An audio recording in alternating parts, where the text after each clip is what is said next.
Officially تو نہیں کہا لیکن جن ایجنسیز نے خبریں رپورٹ کی ہیں وہ سیمی آفیشلی ہیں, so it's as good as they themselves saying it. انہوں نے کہا کہ یہ ہماری بیسٹ آفر ہے آن دا ٹیبل, بیسکلی اس سے بہتر آفر آپ کو نہیں ملے گی. اور یہ کوئی نئی آفر نہیں ہے. میں جس طرح پہلے میں نے کہا کہ ایک قسم کی ایکو ہے آف دی ارلیئر ڈسکشنز, اور امریکہ کو پورا علم ہے کہ یہ آفر ہے اور منزل بمنزل وہ بات چیت کر سکتے ہیں اور فیصلے کر سکتے ہیں. سب سے اہم یہ ہے کہ جنگ بندی اور ہارموز کو کھولنا, اور پھر ظاہر ہے اس کے بعد دوسری چیزیں ہوں گی.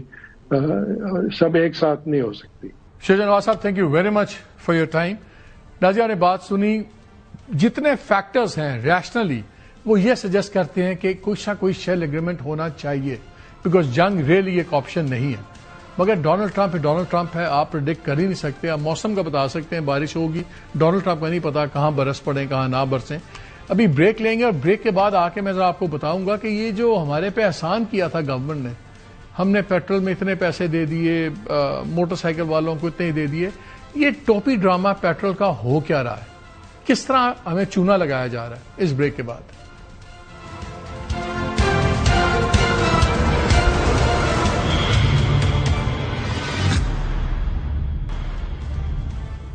جی ویلکم بیک.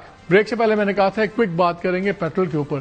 پیٹرول پہ ہمارے ساتھ کیا ہو رہا ہے؟ لگتا ہے جنگ صرف ہمارے لیے ہو رہی ہے, باقی انڈیا کو فرق نہیں پڑ رہا, دوسرے ممالک کو فرق نہیں پڑ رہا. ہمارے یہاں قریباً جو قیمتیں ہیں پیٹرول اور ڈیزل کی 28 فروری کے بعد جب یہ شروع ہوا سارا کچھ 60% سے زیادہ قیمتیں بڑھی ہیں. اگر آپ لیوی اور دوسرے ٹیکسز ملا لیں تو ہر لیٹر پہ تقریباً 196 روپے حکومت کی جیب میں جا رہے ہیں. واٹ ایور ہمیں جو پیٹرول بتایا جاتا ہے, اگرچہ اس کی ہمیں یہ بھی نہیں بتایا جاتا کہ یار اسپاٹ بائنگ کتنی ہو رہی ہے, 3 مہینے کے آگے کی کتنے ہم نے آرڈرز بک کیے ہوئے, لیکن 196 روپے. پھر بڑا احسان کیا گیا سب پہ کہ جی موٹر سائیکلوں والوں کو ہم مہینے کا 2000 روپے کی سبسڈی دے رہے ہیں. چلے ایک سمپل سی میتھس کرتے ہیں. اگر ایک موٹر سائیکل والا ہے جو روز کا کم از کم 1 لیٹر تو ڈالے گا نا, گھر سے دفتر جانے کے لیے آنے کے لیے 1 لیٹر تو ڈالے گا, تو مہینے میں 26 سے 30 لیٹر. اگر تو وہ سرکاری ملازم ہے تو 26 دن نوکری کر لے گا, دوسرے کاروباری جائیں گے 30 دن, 30 لیٹرز لگا لیں. مہینے کا آپ اس کی جیب سے نکال رہے ہیں 6000 روپے ایکسٹرا. اگر آپ نے 2000 اس کو واپس کر بھی دیا, آپ نے پھر بھی 4000 اس کے جیب سے نکال لی.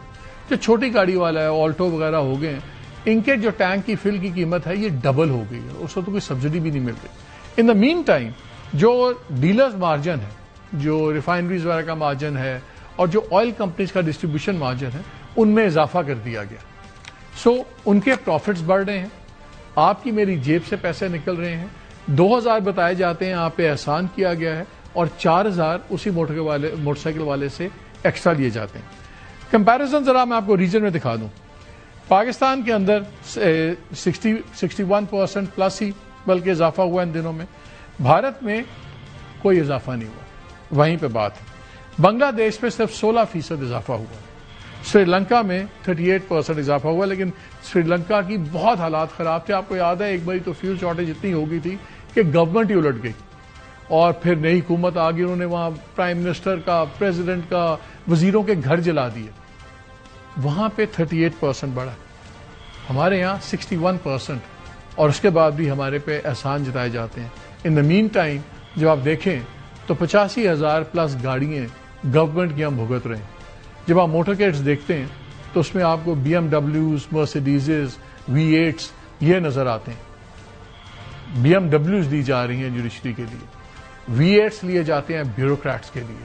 ان کے گھروں کے لیے 3 گاڑیاں ابھی اناؤنس کی گئی ہیں پنجاب گورنمنٹ کے اندر بھی. پھر فیول کی بھی ان کو چیز دیا ہے. جو پرائیویٹ یوز کی گاڑی ہیں اس کے پیٹرول کا بھی خرچہ آپ اور میں دیتے ہیں. یہ ہے. اور دوسری طرف موٹر بائک والے کو 2000 سنا کے دوسرے جیب سے اس کے 4000 نکال لیا جاتا ہے.